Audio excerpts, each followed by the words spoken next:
Hello, আসসালামু আলাইকুম। তো আজকে হচ্ছে আমরা সাদিকের প্র্যাকটিস প্রবলেম 3.3 সলভ করব। এটাও বেসিক্যালি নোডাল অ্যানালাইসিস এরই একটা প্রবলেম। এখানে হচ্ছে আমাদেরকে প্রশ্নে জানতে চাওয়া হয়েছিল ভি এবং আই এর মান কত। সো আমরা এটা নোডাল অ্যানালাইসিস দিয়ে সলভ করতে পারি। সো আমরা যদি শুরু করি, এখানে আমরা অ্যাকচুয়ালি প্রথমে নোডগুলোর নাম দিতে হবে, রাইট? নোডাল অ্যানালাইসিস এপ্লাই করার ক্ষেত্রে আমাদের শুরুতেই নোডগুলোর নাম দিতে হয়। তো আমরা হচ্ছে এটাকে রেফারেন্স নোড চিন্তা করতে পারি। আমরা এটাকে রেফারেন্স নোড ধরে নিই। রেফারেন্স নোড মানে কি, আমার এই নোডে ভোল্টেজ হচ্ছে 0। ওকে? আর আমার এই নোডের অ্যাকচুয়ালি নাম দেওয়ার কোনো দরকার নাই। কারণ হচ্ছে আমার এই নোডের মান আমি অলরেডি জানি। এই নোডের মান কত? 14 ভোল্টই থাকবে, রাইট? যেহেতু এখানে কোনো ভোল্টেজ ড্রপ হচ্ছে না। তার মানে আমার এই নোডে আলাদা কোনো ভ্যারিয়েবল এনে ঝামেলা করার দরকার নাই। আমি এই নোডের মান 14 ভোল্ট এমনি জানি। So আমি লিখে দিলাম 14 ভোল্ট। অ্যান্ড এই নোডের নাম দিলাম আমরা এ নোড। অ্যান্ড এখানে অবভিয়াসলি যেহেতু ব্যাটারি সোর্স আছে, অবভিয়াসলি এখানে নোড চেঞ্জ হয়ে যাবে। এখানে নোড হচ্ছে ভি নোড। অন্য একটা নাম দিলাম।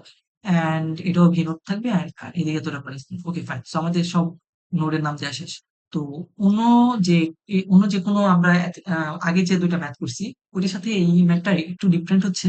ওই ২ টা ম্যাথে আমাদের এরকম কোনো ভোল্টেজ সোর্স ছিল না। ২ টা নন রেফারেন্স নোডের মাঝে।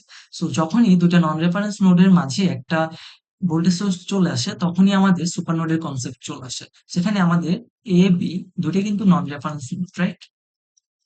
দুটোই নন রেফারেন্স। সো আমাদের অবভিয়াসলি এখানে সুপার নোডের কনসেপ্ট এপ্লাই করতে হবে। আবার এই ভোল্টেজের ক্ষেত্রে যদি দেখা হয়, এই ভোল্টেজের এই পাশে হচ্ছে একটা নন রেফারেন্স নোড, অবভিয়াসলি। আবার এই পাশে কিন্তু আবার রেফারেন্স নোড। তার মানে এই ভোল্টেজ হচ্ছে এক পাশে নন রেফারেন্স আর এক পাশে রেফারেন্স। সেই ক্ষেত্রে আমাদের সুপার নোড কিছু লাগে না, আমরা নর্মাল নোড অ্যানালাইসিস দিয়ে করে ফেলতে পারি। বাট এরকম কেস যখন অ্যারাইজ করে, যখন দুইটা নোড আননোন থাকে, অর্থাৎ দুইটা নোড হচ্ছে নন রেফারেন্স নোড, ওই দুইটা নোডের মধ্যে যদি অন্য একটা ভোল্টেজ সোর্স থাকে, তখন আমাদের সুপার নোডের কনসেপ্টে চাইতে হবে। ওকে?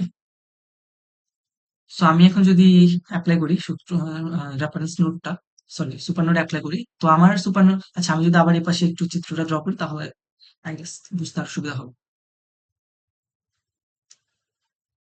এটা হচ্ছে আমার ভোল্টেজ সোর্স 14 ভোল্ট, অ্যান্ড এটা হচ্ছে 4 ওহম, অ্যান্ড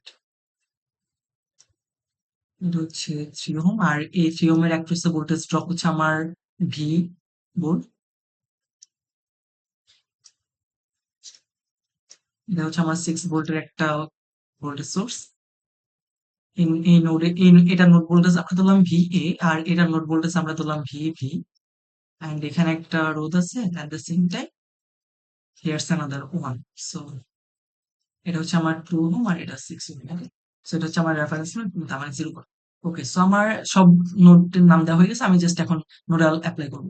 সো আমার যেহেতু একটা সুপার নোড আছে, এখানে আমি সুপার নোডটাকে মার্ক করি। সুপার নোড মার্ক করার সিস্টেম কি, যেহেতু এই দুটা নোডের মাঝে, অর্থাৎ এই নোড আর এই নোডের মাঝে হচ্ছে সুপার নোডটা, সো আমি হচ্ছে এখানে একটা বক্স এঁকে ফেলবো সিম্পলি। ওকে?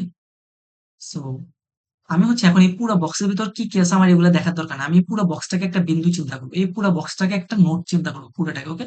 তো আমি চিন্তা করবো এই বক্সের ভিতরে কি পরিমাণ কারেন্ট আসতেছে, এই বক্স থেকে বাইরে কি পরিমাণ কারেন্ট যাচ্ছে। তো এটা হচ্ছে অ্যাকচুয়ালি সুপার নোডের বেসিক কনসেপ্টটা। তো আমি এই বক্সে যদি, অর্থাৎ এই সুপার নোডে যদি কেসিএল অ্যাপ্লাই করি, কেসিএল এট সুপার নোড,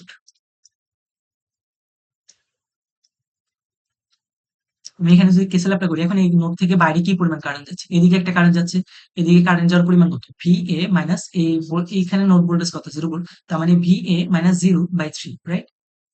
তার মানে আমার এদিকে কারেন্ট যাচ্ছে ভি এ মাইনাস 0/3, তার মানে ভি এ বাই 3 অ্যাকচুয়ালি। দেন এদিকে একটা কারেন্ট যাচ্ছে, রাইট? এদিকে কারেন্ট কি পরিমাণ যাচ্ছে, ভি এ মাইনাস 14/4, রাইট? এদিকে এই নোডের ভোল্টেজ কত, 14 ভোল্ট। তার মানে V A minus 14/4, V A minus 14/4। দেন আবার এই বক্সের এদিকে আবার কারেন্ট বের হচ্ছে কত, এদিকে কারেন্ট বের হচ্ছে কত, এই পয়েন্টে নোডাল ভোল্ট, এই পয়েন্টে নোড ভোল্টেজ হচ্ছে ভিবি, আর এই পয়েন্টে নোড ভোল্টেজ হচ্ছে 0। তার মানে ভিবি মাইনাস 0/2, তার মানে সিম্পলি ভিবি/2। আর এদিকে কারেন্ট যাচ্ছে কত, ভিবি মাইনাস 0/6, তার মানে ভিবি/6 equal to 0। Okay, fine. So এখন হচ্ছে আমি যদি উভয়পক্ষে 12 দ্বারা গুণ করে দিই, তাহলে আমার মানটা আসতেছে 4ba plus 3ba minus 14 into 3. That means 14 into 3, that means 42. Sorry, 42. Then হচ্ছে আমার plus 6 VB plus 2 VB is equal to 0. সেখান থেকে আমি একটা ইকুয়েশন পাবো। সেখানে হবে 7 VA plus 8 VB is equal to 42. সেটাকে আমি 1 নং নাম দিলাম। এখন সুপার নোডে আমাদের যে সমস্যাটায় পড়তে হয় সেটা হচ্ছে আমার যেহেতু একটা নোডের চিন্তা করছি, তার মানে আমি একটা ইকুয়েশন পাইছি, রাইট? বাট আমার আননোন কয়টা? আননোন তো অবভিয়াসলি দুইটা, একটা হচ্ছে বি এ আর একটা হচ্ছে বি বি। তো আমার দুইটা আননোন, বাট আমি সূত্র পাইছি, সরি ইকুয়েশন পাইছি একটা। তার মানে obviously I have to apply another equation, right? I have to make another equation. So আমি আরেকটি ইকুয়েশন কিভাবে বানাবো? আরেকটি ইকুয়েশন বানানোটা খুব সিম্পল। আমি যে ওই যে একটাকে বক্স চিন্তা করে ভিতর যা আছে সব ভুলে যেতে বললাম না, এখন ওই বক্সের ভিতরটা চিন্তা করবো। বক্সের ভিতরে যদি চিন্তা করি, আমার বক্সের ভিতরে একটা ভোল্টেজ সোর্স আছে, তার মানে আমার এই পয়েন্টে যে ভোল্টেজ আর এই পয়েন্টের যে ভোল্টেজ, এই দুটা পয়েন্টে ভোল্টেজ ডিফারেন্স হচ্ছে এই ভোল্টেজ সোর্সের মান, রাইট? আই হোপ ক্লিয়ার হয়েছে জিনিসটা কি বোঝাচ্ছি। এই পয়েন্টে যে ভোল্টেজ আর এই পয়েন্টে যে ভোল্টেজ, এই দুটার পার্থক্য তো হচ্ছে 6 ভোল্ট, রাইট? সো আমি এখানে তো এটা লিখতে পারি VB minus VA is equal to 6 volt. তার মানে আমি আরেকটি ইকুয়েশন তো খুব ইজিলি পাই যাচ্ছি বক্সের ভিতর থেকে। সো আমি এখন এখানে লিখতে পারি minus VA plus VB is equal to 6 volt. So আমি এটাকে ২ নং ইকুয়েশন দিলাম। সো আমি ১ আর ২ যদি সলভ করি তাহলে আমি হচ্ছে BA আর BB মান পেয়ে যাবো। সো আমার এটা অনেকভাবে সলভ করা যায়।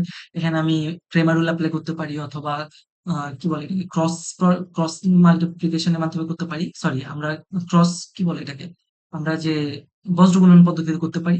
সো যে যেভাবে করতে পারে সমস্যা নাই। সো ক্রেমার রুলে করাটা বেটার। সো আমি আমার 3.1 সলভ করার সময় ক্রেমার রুলটা দেখাইছিলাম। আমি এখন আর ডিটেইলস এ সলভে যাব না। আমি এটা ডিরেক্টলি ক্যালকুলেটরে করে ফেলবো। সো আমি ক্যালকুলেটরে VA আর VB এর মান ডিরেক্ট করে ফেলি। সো আমি দিয়ে ক্যালকুলেটরে সলভ করতেছি। 7 8 42 হচ্ছে -1 1 6। সো আমার একটা বি এর মান হচ্ছে -0.4 ভোল্ট এন্ড বিবি এর মান হচ্ছে আমার 5.6। তার মানে এখন আমার সবকিছু জানা আছে। সো আমার এখন আর ভি এন্ড আই বের করার কোনো ব্যাপারই না, রাইট? সো ভি এর মান কত? ভি হচ্ছে এই যে এটা, রাইট? এটা হচ্ছে ভি। ভি অ্যাকচুয়ালি কি বোঝাচ্ছে? ভি অ্যাকচুয়ালি বোঝাচ্ছে এ পয়েন্ট আর এ পয়েন্টের ভোল্টেজ পার্থক্য। এখন এ পয়েন্টে ভোল্টেজ হচ্ছে 0 ভোল্ট, এ পয়েন্টে ভোল্টেজ কত? VA। তার মানে আমার ভি এর মান কত হবে? ভি এর মান হবে VA মাইনাস 0। তার মানে আমার ভি যে কথা, VA একই কথা। তার মানে আমার ভোল্টেজ হচ্ছে, অর্থাৎ 3 ওহমের অ্যাক্রসে ভোল্টেজ ড্রপ হচ্ছে আমার -0.4 ভোল্ট। অ্যান্ড আমার আই এর মান কত? আই হচ্ছে এই যে এই রোধের মধ্যে দিয়ে যে পরিমাণ কারেন্ট যাচ্ছে, রাইট? সেই রোধের এদিকে ভোল্টেজ, নোড ভোল্টেজ হচ্ছে ভিবি, আর এদিকে নোড ভোল্টেজ হচ্ছে 0, যেহেতু রেফারেন্স নোড। তার মানে আমার আই এর মান হবে ভিবি মাইনাস 0/2। সো আমি এখান থেকে আই এর মান খুব ইজিলি পেয়ে যাচ্ছি 5.6/2। সো এটা ক্যালকুলেট করলে আসবে I is equal two 2.8, right? 5.6/2 that means 2.8 হবে। So 2.8 ampere. সো আমি তাহলে এখানে লিখে দেব I is equal two 2.8 ampere. So that's my answer. So I hope বুঝা গেছে। আসসালামু আলাইকুম।